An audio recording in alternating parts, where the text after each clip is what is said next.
Welcome back, you dingoes. Welcome to Season 4. Coming off a 10-4 season where we won the Idaho Potato Bowl. Everybody got some taters. Interesting, UGF needs a head coach. Their top candidates are Tony Romo and BJ Hale. Both of our alma mater is UGF, so I guess that makes sense. Tony Romo left to go to Oregon.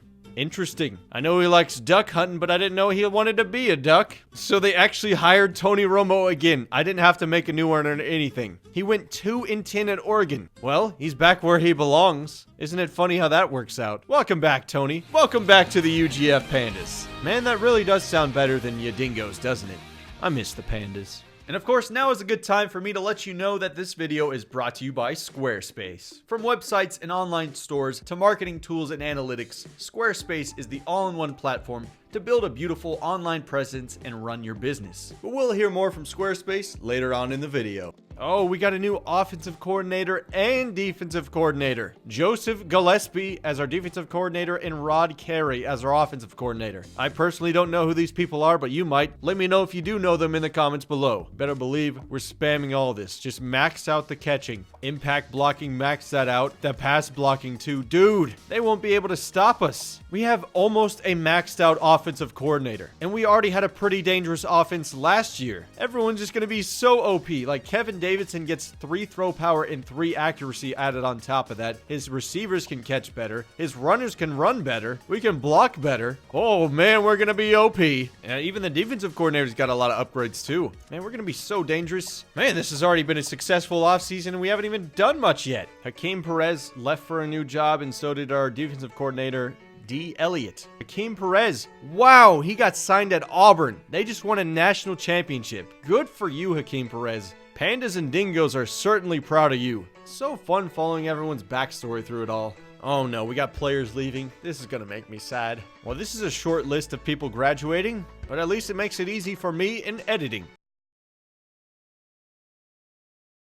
J.R. Miller is graduating, Austin Moore, Logan Pogue, Niall Patterson, Marcus Frisk, and Charles Barnes? Who? I'm sorry, who? They all contributed in a very important way this last season, especially. J.R. Miller he was kind of average his first season, but last year he really ramped it up. Austin Moore was a stud his first year on campus. Quieted down last year. Logan Pogue stepped in immediately and was a leader of the linebackers. Niall Patterson held down the right and left tackle positions at times, gave up a ton of sacks, but, you know, we're still glad to have you out there. And Marcus Frisk, he was great. He was a 1-star recruit and turned out to be awesome. Look at that, increased his production, not to an insane amount, but he was pretty useful. He was my wide receiver too the whole time. Not super athletic, but he's pretty balanced at a lot of things. Heck, maybe he'll go play in the XFL. Austin Moore is a beast. If the Arena Football League was around, he'd be a star there. He's going to be doing something in football, that's for sure. He finished off with 9 total sacks. That just shows me Brian McBride is unbelievably OP. Because Austin Moore is a good player, and he had less sacks in 2 seasons that Brian McBride had in 1.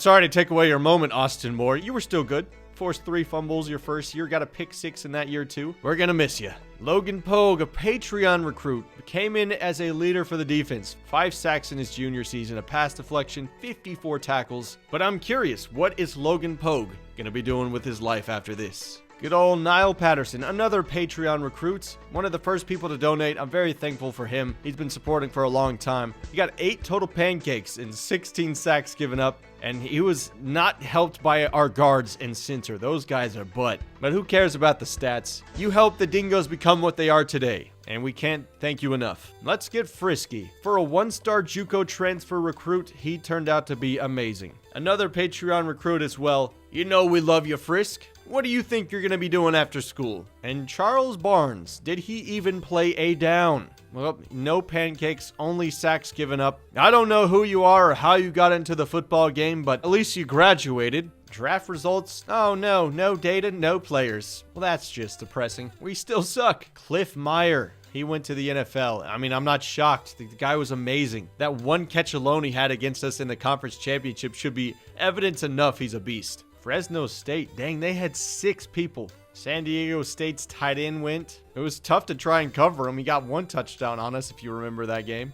UGF only had 2 players in its offensive linemen. That's not very exciting, but at least they're still getting people to the NFL. Air Force had their kicker and punter go. Good for them. Please no transfer requests. Please no transfer requests. Yes! We got to keep all of our players, gave everybody adequate playing time, and made everybody happy. Now it's time to move on to recruiting. Let's see if we can get these top dogs. So this is what our current recruiting class looks like. We have 9 total recruits, 67th in the country. 2 4-stars, 2 4-stars, 5 3-stars, and 2 2-stars. But make no mistake, everybody on this list is a game changer. If you picked a Patreon recruit this season, you're probably getting hooked up with a good player. But no promises, so I can't promise anything. There's a hard asterisk. You never know. I'm controlling it. Vincent Sullivan, he looks like a fun player. This is a guy we'd sit for a while and watch him develop over time. I like to compare him to Will Horton, but with a stronger arm. It's because he's so balanced at everything. He'd be a lot of fun. Dustin Grant, number 4 safety in the country. 6'5". Just look at it. I mean, that 88 hit power is going to be knocking heads clean off of people. These are all the guys I'm throwing points at. Will Horton, number 2, and Vincent Sullivan. Dustin Grant. Kevin Carlson, a blocking tight end. True freshman. Needs to work on the catching, but we're going to redshirt him probably if we get him. Jonathan Mason, another tight end. He's going to be the receiving threat. James Ross is going to be a project. I would redshirt him, but adding more to the defensive line could bode us pretty well for the upcoming seasons. And of course, now is a good time for me to let you know that this video is brought to you by Squarespace. Squarespace is an awesome place to design your website or online store. It's sophisticated but easy to use, doesn't require any plugins. You can purchase a custom domain directly from Squarespace. They really follow the best practices for SEO, so your website will be easily searchable and have access to all the analytics your brand might need. For example, you could make a website for, let's say, your favorite YouTube series, build a community with complete commenting features, scheduled posts, and have a beautiful video background with 0 coding experience. For real, it's fun, simple. I made a website myself and I genuinely liked how it turned out. So do yourself a favor,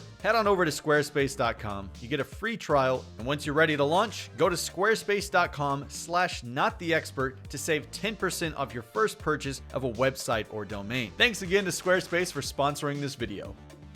Oh, bro, we got hopped by a ton of people. Will Horton 2 goes to Stanford. Cole Coles, we lost on a guy named Cole Coles. But we did get Dustin Grant. We got James Ross. We lost Anthony Mack. We lost Corey Thompson to San Diego State, a conference rival. Dang it, man. Well, I'm salty. At least we got 2 tight ends signed top class in the conference. Well, that's good. We were ranked 45th in the country in recruiting class, 16 total recruits, and we're a 3-star prestige now. So it is a strong recruiting class. There are great players in this class. However, we could have had even more. We kind of petered out there at the end. I completely forgot to look at how bad we lost to those guys in the recruiting. Sorry about that. But hey, we're on to position changes, so nothing we could have done about it anyway. Let's just focus on the players we did get and have some fun with them. Of course, got to focus on the athletes first. Looks like Robert Davis is the only one. So look at this. He's an 81 overall quarterback, running back, and receiver. I'm going to keep him at quarterback and then switch him around to running back, receiver, and all that stuff. That way he can keep his awareness at quarterback so he can make audibles and stuff when he's at that position. You see what I mean? You know, this is top tier 200 IQ stuff. And no, that does not mean Robert Davis is starting. It's still Kevin Davidson's show. We're just going to use Robert Davis as a Taysom Hill, so he's going to be all over the place. But that does mean I'm going to move Dean Young over to tight end, which he's a 64 overall. Not too shabby. Robert Davis is essentially taking over for Dean Young as our read option guy, so I want to give Dean Young a purpose, moving him to tight end. JT Martinez, I struggled with him last year, but I think we pretty much noticed that he's not going to be our starter. He's just too darn slow, so I'm going to move him to fullback. It clears that up for Joseph Johnson, who can start for us now. He can catch a little bit, 65 catching, 84 trucking, 89 speed, and that probably means we're going to redshirt Kenneth Hernandez so I don't feel like he's wasted. Because I do like Kenneth Hernandez. I want to keep him around for a long time. I just don't want to waste one of their potentials, you know what I mean? Chase Hopkins. He's probably going to be redshirted, but he is a good player. Excited about his potential. 2 new tight ends this season. Kevin Carlson, Jonathan Mason. Same deal. I'm probably going to redshirt them both. I'm going to move Timbo Slice over to left tackle. I'm probably going to redshirt him to give him a longer development path over time because he's only 62 overall right now, so he's going to be on the bench for a bit. But hey, I'm going to get you your playing time, Timbo. Don't you worry. Biggest improvement this offseason was by far the offensive line. We got 4 new guys who are all going to play right away. Well, I'm going to redshirt one of them, but everybody is going to contribute at some point. Oh, baby. Time for some training results. John Evans, up to an 88. Didn't get any faster, but he got some higher acceleration. Seth Burton, also an 88. Brian McBride, an 85. Davidson, up to an 84. I'm loving this so far. Whoa, Christian Hersner has 97 speed, 85 throw power, 87 accuracy. He's only a sophomore, too. So that's a boost of like 1 throw power and 4 accuracy. I think that's a standard upgrade. Derek Brabham's still improving, 82 throw power, 80 accuracy. Adrian Felix, he's up to a 77 overall. He's got 85 elusiveness. That's good. Ball carrier vision, 77. I mean, we can try him at running back still. His catching is still bad. Like on paper, he should be a good running back, but it just never seems to work out that way for us. Chris Davis, really not exciting, at least on paper. Matt Morrow with the +6 overall boost. That 99 acceleration. Nice dog. Martinez is a 77 overall fullback. He's changed positions twice. He went from a quarterback to a running back, and then we just switched him to a fullback. But I think this is where he's going to live. Look at that break tackle, 94, carrying 96, 92 acceleration. I think this is where he belongs. Much better blocker than I expected. Hope he gets a lot of touchdowns this year. He deserves it. Kenneth Hernandez putting in that work too. 69 overall now. Nice. Yeah, Kenneth Hernandez is going to be a good player for a while. We just got to make sure we get him his full development. John Evans, look at the catching now, 87, and the route running and stuff is awesome. Some of those are going to be 99s next year. He's got a good chance to lead the entire country in receiving yards this year. Hersner got his catching up to 70. That's good. He started to catch more passes last year, which I was excited about. Now he's got 97 speed. How about Matthew Paul? He's got 69 catching. I mean, he's dropping less than he did his freshman season, but he still has a dropping problem. He's not getting particularly faster, even though he's already fast at 94 speed. He can still contribute. We still love the guy, despite his drops. Jacob's still holding down the fort. 91 catching. Can't ignore that this season. That's a really good stat. How about them tight ends? Chris McAvoy, 81 catching now. Led us in receptions last year, and he's probably going to do it this year too. Look at everybody upgrading for catching for the tight ends. Dean Young actually not terrible at catching. 72. He's got good movement. I'm excited to see what he can do full time at the tight end position. Joseph Davis got that 76 catching. One of the walk-ons in his senior season. I forget, this is going to be the last year of the walk-ons. Unless they were like redshirted or something. It's going to get real sad real quick this year. I moved Devin Riley over to tight end because I didn't want him at fullback. His catching is kind of low,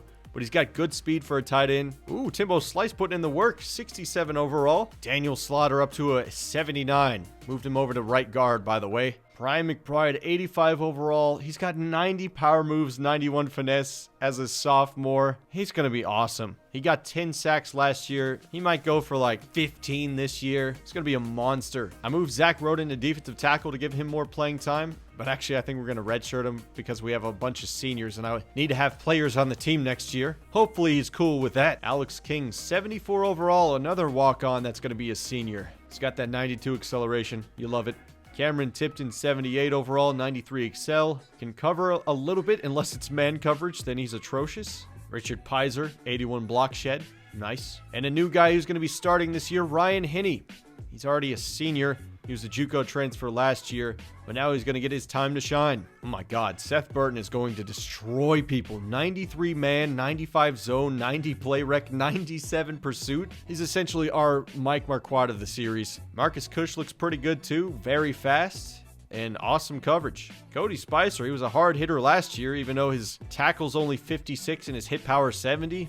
He can clock you. Avery Harris with the 98 zone coverage. Try to throw it on him, please, so he can pick you off. With his 73 catching too. What an awesome transfer for the Dingoes. And Kerry Spell, the All-American last year. 91 speed, 92 excel, 80 zone coverage, 71 catching. How about Matt Jesse? 94 kick power. He went up 4 kick power points. That is beautiful. And that is all the training results this season. Brace yourselves. We have a buttload of red shirts this season, which is like a first for the team, but it makes sense now that we have some I don't want to say disposable talent, but we have more depth so we can get away with it and develop players more. I know it's probably not going to be exciting, especially for you incoming Patreon recruits, but hear me out. I think it's what's best for the team and what's going to be best for your player over the entire course of his career. We're actually not going to redshirt anybody at the quarterback position. Not going to redshirt anybody at running back either. I think everybody can bounce into the lineup every now and then. I will redshirt Kenneth Hernandez, though, because there's pretty much use for only one fullback on a roster. JT Martinez is a senior.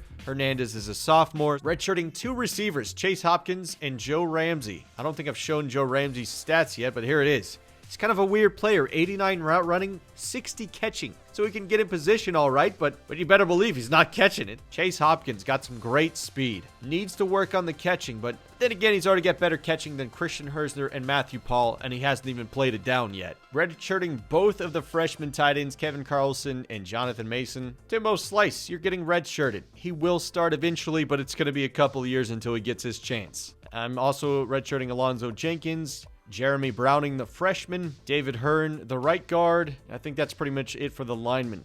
James Ross, freshman, left end. Brandon Blankenship's going to start right away. Zach Roden and Jeremy Rogers are both going to get redshirted. So it sounds weird. They're both the highest overalls at defensive tackle, right? The guys behind them are all seniors. Some of these are Patreon recruits too, so I'd feel bad if I didn't play them. I'm going to redshirt Ricky Saldana. He is a senior, so I want him to play next year. I don't want him to just be a backup his whole time here for DVSU. Same thing with Martin Talsnys. I definitely want to get him his playing time, and he's just going to have to wait a little bit. I know it stinks, man, but trust me, you'll get your time to shine. Same thing with Grant Palmer. Tyler McPherson, though, he's too good to not play. He's starting immediately. Charles Atkins is redshirted, and I'm actually going to redshirt Dustin Grant. I know we want to see him play, but we also have Kerry Spell, who's 78 overall. He's an all-American strong safety, and he's a senior, so once his time is done here, Dustin Grant can step in, have that year of development, and just be unbelievably good. So the Dustin Grant show, it's getting put on hold. And that's about it for red shirts. Hope you guys understand my method. I know it can be confusing, but I'm trying to look for the future. Robert Davis is going to be so much fun. I got him as our backup quarterback, running back, and receiver. He's going to be doing it all out there. So this is what our schedule's looking like this year. We actually get to start the year at UGF. So that's going to be a really tough game to kick off the season, but there's no other way I could schedule it. I wish I could, but both of our conference schedules are completely opposite, so it makes it really annoying for scheduling. But then we go to Oklahoma State a few weeks later, and our other out-of-conference game is UCLA. I wanted to get a chance at them again. Still doesn't sit well with me that we got blown out by them in the bowl game a few years ago. So this is our chance for redemption. You're going down, UCLA. Other than that, it's pretty straightforward conference stuff. We actually do get to play the Idaho Vandals this year, but not in the dog food dome. We get them at Hale's Kitchen. That's got to be a confusing line for someone who doesn't watch my channel much. What the heck? We got an upgrade for BJ Hale and I didn't even realize. I'm going to add it to the kitchen sink so we can throw more points at each individual recruit every single week. That way we can ball out on a few guys and ignore the other ones. Team needs this year, we need a receiver, a kicker, outside linebacker, middle linebacker, and then 2 safeties. Oh, we actually have a 4-star receiver interested in DVSU, number 3 on his board. Yeah, it's because we lucked out on proximity to home. The only thing we have worth selling for. You live close to the desert? You want to stay in the desert? Well, come play for the Dingoes. Gets them every time. Oh, that guy runs a 4.28. Can't really ignore that. Oh, Clint Edwards, number 2 running back. Playing time is the highest thing. He would certainly play right away. A speed, A acceleration, A elusiveness. Oh, man. I'm getting jiggy with it. He's 5'9", but who cares about height? If he can run like that, he's going to be awesome. Oh, sheesh. Jason Smith looks great. 95 speed as a freshman with 90 elusiveness, 93 return. My playing style is going to go for him. Number 1 athlete in the country. I think we might actually have a chance at him. I'm going to keep him on the board. 94 speed, 96 excel. 90 spin move. We got a Rayshawn Tanner right here. 90 zone coverage. My lord. 79 overall. He's a stud. I'd love to have this guy. What about Brandon Sellers? He's a 3-star. Is he any good? Oh, he's a bust. Now, that guy is slow, but John Evans was also slow. That guy is really good at catching. That's essentially John Evans again, which I'm fine with. That's a good player to have. All right, please tell me these running backs are good, though. Holy crap. 94 elusiveness as a true freshman? Clint Edwards, come to town, son. Come down the Grapevine, Texas, that is. His playing time is A. Pro potential is D. But who cares about that? The coach prestige will go up He's getting all the points week 1. Clint Edwards is the running back we've been looking for. He can kind of catch too. He can break tackles. He's a Heisman Trophy winner if he comes to DVSU. Mark my words. Whoa, 91 throw power. Anyways, that's pretty much all I have for this video. Hope you guys are excited for Season 4. This might be the year we take off, and it may be the year we get like a top 25 recruiting class. Got me really excited. But anyways, I want to say thank you guys so much for watching. You're all legends in my book, and as for me, I am Drew Morris, Big Ol' Drewski, not the expert. And I'll see all you guys in my next video. Peace!